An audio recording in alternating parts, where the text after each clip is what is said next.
the love survived it. Just before his death, F. Scott Fitzgerald wrote a letter to an aspiring writer warning the young man that the price for doing professional work was extremely high. You've got to sell your heart, your strongest reactions. All his life, Fitzgerald had been doing just that, using his life as material for his fiction.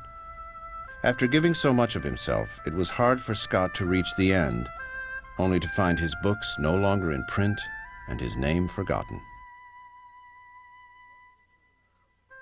It wasn't until the 1950s that readers rediscovered his books and critics began to rank Fitzgerald among the best writers of his generation.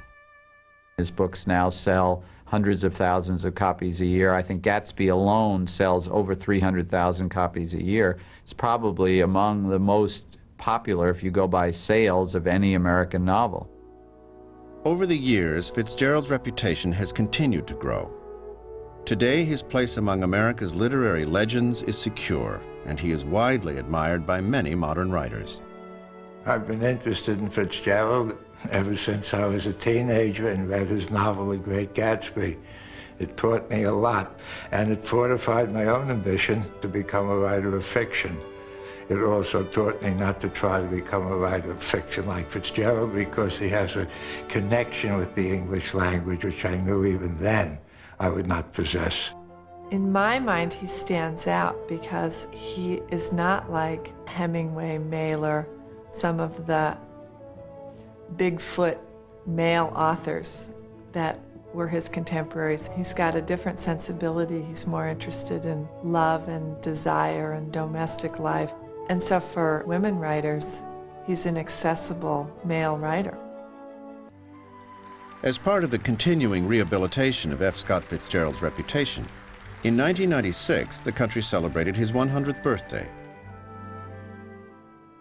Commemorative stamps. In his hometown of St. Paul, he was honored with a commemorative stamp.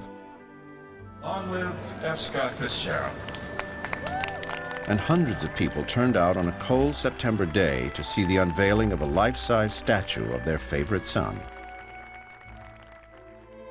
Scott Fitzgerald, a man who wanted so much to be a success, is more famous today than he possibly could have dreamed. And he was one of America's greatest dreamers. He did not live to see himself immortalized, but there are some who say he knew all along that he had left a lasting legacy. He knew at some very important place in his heart that this would happen someday. He knew he was good. He knew how good his books were. He knew in a way as if they had been written by somebody else. He was a very cool assessor of his own work. He did not believe that his bad work was good, but he knew his good work was really good. It was this tremendous faith in his own talent that enabled F. Scott Fitzgerald to keep writing, no matter how many personal tragedies he suffered.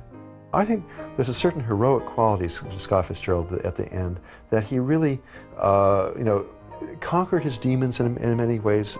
He really reached, a hard-won maturity. He redeemed himself the only way a writer can, and that is through his own work. At the end of his life, he was fully and deeply engaged in the writing of a novel to which he was passionately committed. And so he died in saddle, with his boots on, very much looking forward to the future.